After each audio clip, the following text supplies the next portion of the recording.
de 30 en minutos tan solo.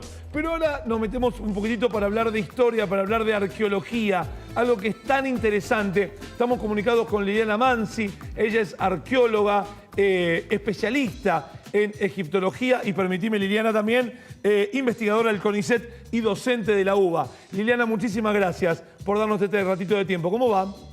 Hola, ¿qué tal? Buen día tengan todos y bueno, muy agradecida por este espacio para contar un poco de lo que es nuestro quehacer. Claro, a ver, nos hemos enterado hace unos días que, a ver, voy a leerlo bien puntual para que nos expliques una puerta falsa. Arqueólogos egipcios han encontrado una puerta falsa en, bueno, excavaciones y demás. Contanos, ¿qué es una puerta falsa? Aunque pareciera algo que cualquiera puede adivinar, pero ¿qué implicancia tiene este tipo de descubrimientos y qué vamos a seguir aprendiendo sobre la cultura egipcia? Bueno, específicamente este hallazgo es un hallazgo de una tumba de un noble.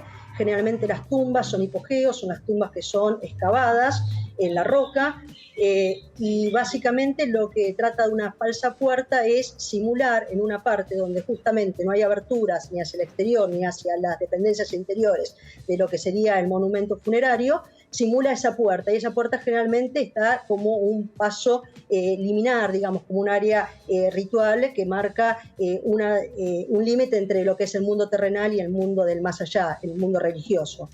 Liliana, ¿por qué se fabricaban estas puertas falsas? Porque justamente eran esos portales que comunicaban con lo que es la práctica funeraria, puntualmente todo lo que es el paso, el tránsito hacia el más allá, porque las verdaderas puertas conectaban con el exterior, y el exterior, básicamente, de las tumbas, se utilizaba para lo que era la depositación de las momias en el momento en que se procedía a hacer una ceremonia de enterramiento del noble, que es el propietario de la tumba, o de algún familiar que estaba justamente depositado con esta persona, y básicamente se abrían en los momentos en que se hacían ciertas prácticas rituales, algunas celebraciones vinculadas con algunas festividades oficiales del Estado egipcio, o bien alguna celebración que tenía que ver con la memoria específica de ese difunto. Pero esa salida al exterior, digamos, si bien es una salida hacia el día, porque justamente unas cosas que se opone en lo que es la religión egipcia es lo que sería el día y la noche. El día es el renacer, el estar con el Dios. Entre varias cuestiones, ustedes deben haber escuchado hablar de Ra, el Dios del Sol, que después va cambiando de nombre dependiendo de los periodos históricos, pero básicamente la idea es salir al día, digamos, ser triunfante de lo que es la muerte. Claro. Entonces esas falsas puertas lo que están semejando es esas salidas, pero no es la salida al ámbito de lo que sería el mundo real, claro, sino que es toda la cuestión de la parte simbólica de estos ritos. Liliana, a ver, estoy tratando de pensar cómo era que alguien vivo quisiera ir a visitar a su pariente que haya muerto. Esa persona que, si es que existía la visita adentro de la construcción del sepulcro, ¿sabían que había una puerta falsa? ¿Los familiares lo sabían esto? Si querían ir y abrir esa puerta para ir a ver quiénes estaban allí dentro, ¿podían hacerlo? A las tumbas entraba. De hecho, los familiares que hacían algún rito funerario en honor al difunto entraban a las tumbas y realizaban incluso algunos banquetes dentro de la tumba. Ahí está una discusión si verdaderamente esos banquetes tenían, digamos, alimentos o eran solamente todas fragancias, digamos, más que nada algo que era olfativo. Pero yendo a estas falsas puertas están presentadas, no es que están ocultas, están presentadas dentro de lo que es la estructura del monumento. Es como quien define en una casa una ventana pero no la abre y supongamos que quiere decorarla. Es que están vistas, no es algo oculto, pero esas falsas puertas están vinculadas con lo religioso. Digamos, con ese más allá, con el dramatismo que es después de la muerte atravesar las horas de la noche para volver a renacer al día siguiente. Entonces esas falsas puertas lo que están marcando es ese umbral entre lo ritual y lo terrenal también. Pero básicamente se sabe esa existencia, si vamos al punto ese. Liliana, ¿puede descubrirse algún nuevo detalle en lo que era la ceremonia o el proceso de momificación? ¿Podrá encontrarse algún detalle que no se tenía al respecto? ¿Se podrá determinar a qué periodo pertenece? ¿Qué cosas se pueden sacar en la arqueología moderna para saber de aquel entonces?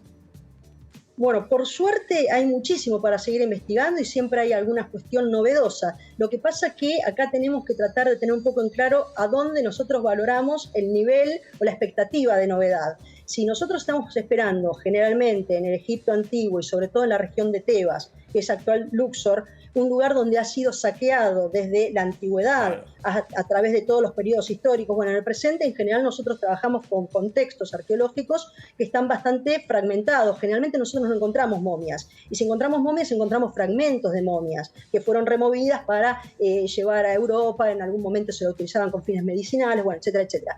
Pero independientemente de eso, más allá de que nosotros encontremos un registro fracturado, fragmentario, todo nos da un montón de información. ¿Por qué? Porque dentro de lo que es el conocimiento del Antiguo Egipto, siempre hay información acerca del comportamiento humano que nosotros necesitamos conocer y que no quedó escrito ni en los jeroglíficos ni representado iconográficamente en las paredes. Entonces, todo nos da información.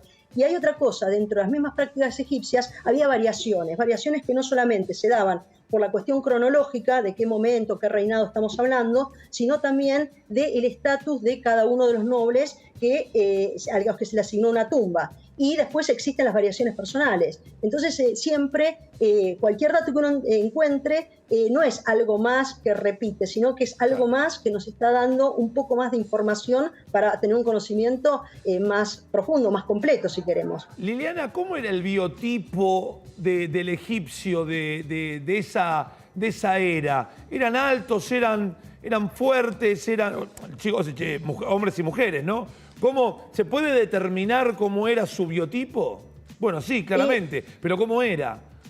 Se puede determinar, bueno, en el caso de que se encuentran momias, sí, las momias definen claramente el biotipo. También se lo puede determinar a través de la iconografía de las tumbas. Vuelvo de nuevo a las tumbas. En las tumbas están escritos una serie de elementos jeroglíficos, como el nombre de la persona, por eso nosotros podemos conocer a Messi, porque está escrito, entre otros. Por ejemplo, nosotros trabajamos en la tumba de Amenmose y sabemos que Amenmose tiene ese nombre y con quién estaba casado porque está escrito. Pero además hay toda una representación iconográfica. En esa representación iconográfica hay personas representadas. Entonces ahí hay gente representada dentro de lo que sería ese biotipo egipcio. Y dentro del biotipo egipcio tenemos personas que básicamente, en líneas generales, si se me permite, no quiero ser tan clasificatoria porque se me podría acusar un poco de modé en cuanto a estas cuestiones, pero podemos pensar que son tipos físicos bastante gráciles. Existen casos de algunas momias que tienen una elevada estatura, pero también dentro de la población egipcia existían los extranjeros. Entonces ahí hay diferentes individuos que tienen otra connotación, otra composición física. En el caso, por ejemplo, una tumba que yo trabajé en un determinado momento, que era la de Neferhotep, en el ritual funerario apareció una persona que tenía rasgos, si se me permite, pongámosle comillas, negroides, claro, que justamente estamos hablando que son del África del sur, del África profunda, para llamarlo. Es decir, hay una composición étnica bastante variada, porque Egipto ha tenido muchos contactos con otras poblaciones, incluso han sido en algún momento invadidos, ¿no? Claro, pero Liliana, ¿la momificación era transversal a toda la sociedad o solamente los nobles o gente adinerada? Si es que existía, si es que eras noble, eras adinerado. No creo que seas adinerado y no noble. En general, la momificación que nosotros tenemos registrada es en nobles, en personas de la élite, de la nobleza. ¿Pero por qué? Porque nosotros en general, y no es el caso particular del grupo en el que yo estoy trabajando, trabajamos siempre con contextos funerarios. Y los que tienen estos contextos funerarios muy elaborados son justamente gente de la élite. Esa élite tiene diferentes rangos. Pueden tener rangos muy altos como un visir o un rango bajo, como en el caso, vuelvo de nuevo a hacer autorreferencia, el caso que nosotros trabajamos, que es un noble, pero es un artesano que trabajaba en la necrópolis, que justamente era el que construía y decoraba estas tumbas. Ajá. Entonces tuvo ese rango de nobles. ¿Qué pasa respecto de la gente del común, para decir el pueblo? Mucha información no hay, sobre todo en el Reino Nuevo, que es donde nosotros estamos trabajando.